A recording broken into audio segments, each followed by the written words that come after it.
the Electoral Count Reform and Presidential Transition Improvement Act will help ensure that electoral votes totaled by Congress accurately reflect each state's popular vote for president and vice president. It includes a number of important reforms. Let me highlight just a few. First, it reasserts that the constitutional role of the vice president counting electoral votes is strictly and solely ministerial. The idea that any vice president could have the power to unilaterally accept, reject, change, or halt the counting of electoral votes is antithetical to our constitutional structure and basic democratic principles. Second, our bill raises the threshold to lodge an objection to electors to a minimum of 1/5 of the duly chosen and sworn members of both the House and the Senate. Now, this 20% threshold was not just plucked out of the air. It mirrors the threshold under Article 1 of the Constitution to call for the yeas and nays on a vote in Congress. Currently, only a single member in both houses, as the chairwoman indicated, is required to object to an elector or a slate of electors. Third, and perhaps most significant, our legislation ensures that Congress can identify a single conclusive slate of electors submitted by each state. It does so by the following. It clearly identifies a single state official who is responsible for certifying a state's electors. It also ensures that a state's electors are certified and appointed pursuant to state law that was in effect prior to Election Day. Third, it provides aggrieved presidential candidates with an expedited judicial review of federal claims related to a state's certificate of electors. This does not create a new cause of action. Instead, it will ensure prompt and efficient adjudication of disputes. And fourth, it would require Congress to defer to the state of electors submitted by a state pursuant to the judgment of state or federal courts. Finally, our bill strikes a provision of another outdated law enacted in 1845 that could be used by state legislatures to override their popular vote by declaring a failed election. That is a term that is undefined in that 1845 law. Our bill permits the state to modify the period of its election only in extraordinary and catastrophic circumstances, and also only as provided under that state's law enacted prior to Election Day. Our legislation is supported by numerous election law experts and constitutional scholars with whom we have consulted throughout our deliberations. I'm so grateful for their advice, and I ask unanimous consent that several of those statements of endorsement be included in the record of this hearing. That will be included.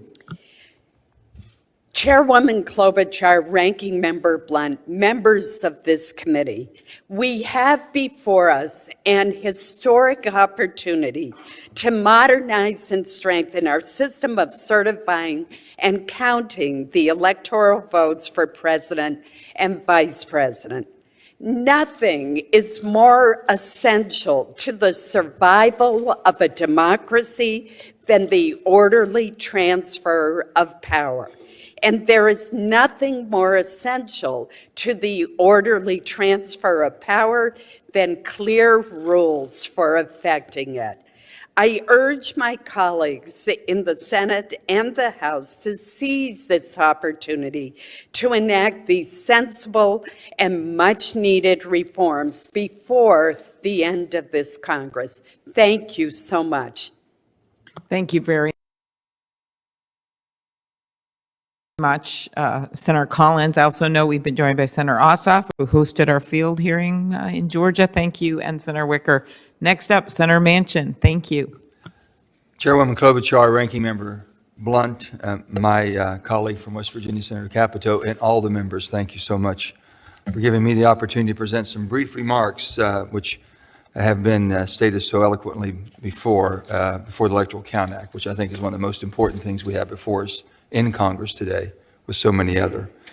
As it's been said, the Electoral Count Act was originally passed into law in 1887 and was a valiant but clumsy effort, very clumsy effort to ensure that another presidential election like the 1876 contest between Rutherford B. Hayes and Samuel J. Tilden never happened again. As the members of this committee know, the 1876 election was a disaster.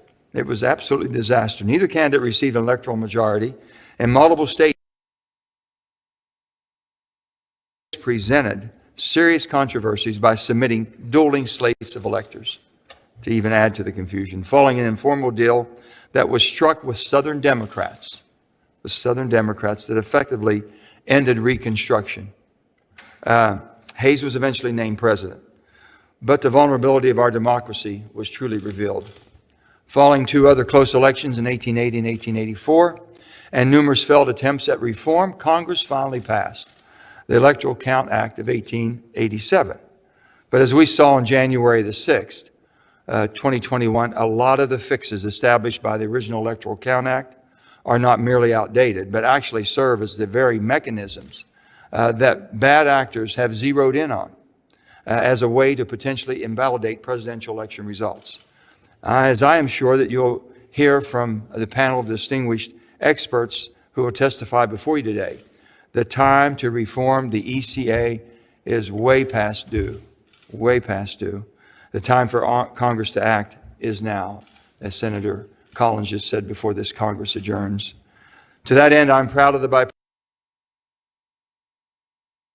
bipartisan bill produced by Senator Collins, myself, and my colleagues last month, the Electoral Count Reform and Presidential Transition Improvement Act of 2022. I'm particularly thankful for Senator Collins and her leadership throughout the process and for the valuable input from all my colleagues in the working group on both sides of the aisle. And I think it's worth mentioning all of them because they've worked so hard. Senator Portman, Senator Murphy, Senator Romney, Senator Shaheen, Senator Murkowski, Senator Warner, Senator Tillis, Senator Sinema, Senator Capito, Senator Cardin, Senator Young, Senator Coons, Senator Sass, Senator Graham, Senator King, and all of those are co-sponsors. And that's a tremendous. While I will be among the first to acknowledge that the bill is not perfect, it represents many months of hard work and compromise and would serve as a tremendous improvement over the current ECA.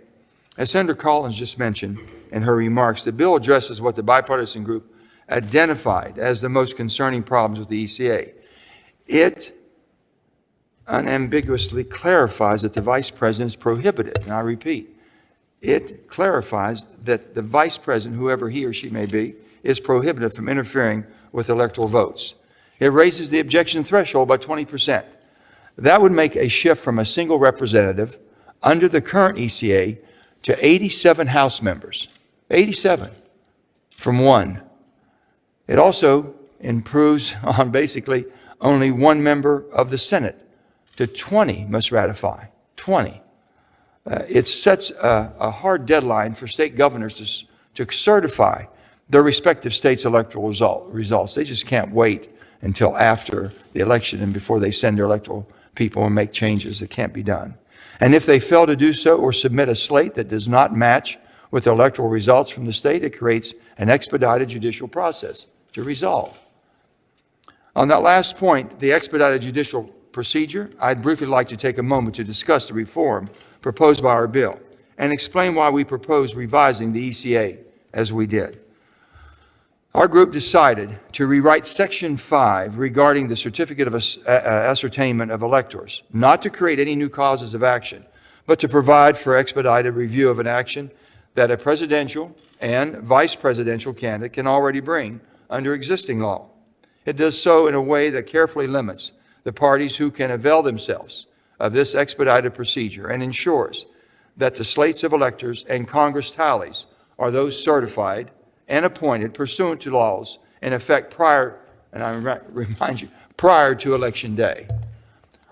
While the group is open to some technical fixes to address timing concerns, for example, striking the 5-day notice typically required under Section 2284 of Title 28, we stand by this provision as a way to quickly and efficiently determine a single lawful slate of electors.